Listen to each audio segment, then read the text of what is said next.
Escola Ensino Básico Filial Primeiro no Segundo Ciclo Hans Clam Bairro Pité, Simona Despaício o Ministério da Educação, com a valor ponto tolerância e a lorong sanul recentolo fulange, liga a lição suku badaruaknya. Professor Escola Ensino Básico Filial Hans Clam Gabriel Sanches Lobo informação tune, ba jornalista Timor Post, e neknar Fatim Bairro Pité, quarta-feira semana ne.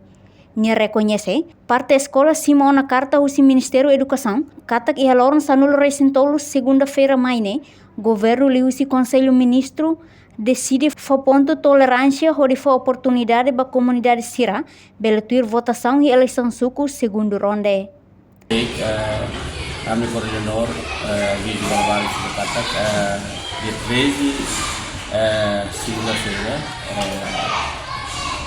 lorong toleransi atau população como atau vota pela família ya suku ba dalam bulan dilema hal ini informasi kaitan sana koordinator Simona saya kata usi kata educação jadi macam Ito gusto Simona kata despacio ko si Bini. Kata despacio ini mana maka sudah bisa maka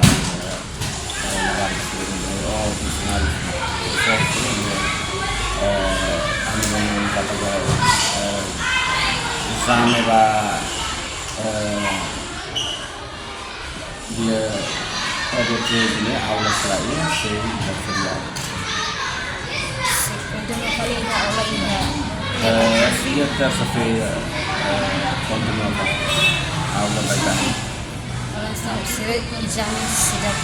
Exame sexto ano se realiza turnologia dia 13 se ia mudança de Salibaia a quarta-feira dia 15 da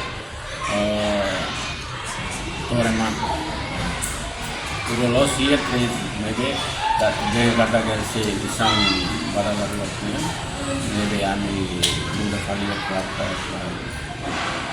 sexto ano e quarta, quinta, sexta, sábado, sábado, segunda, terça,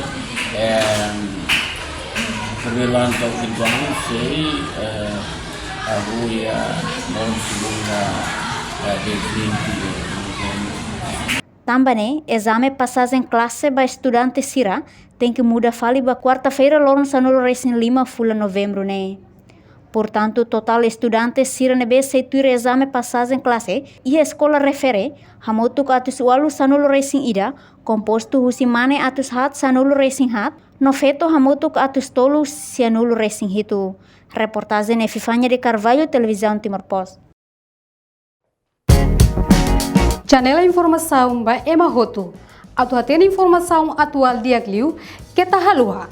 Hane hambutão subscribe, like, halo comentário no faz do media social hotu.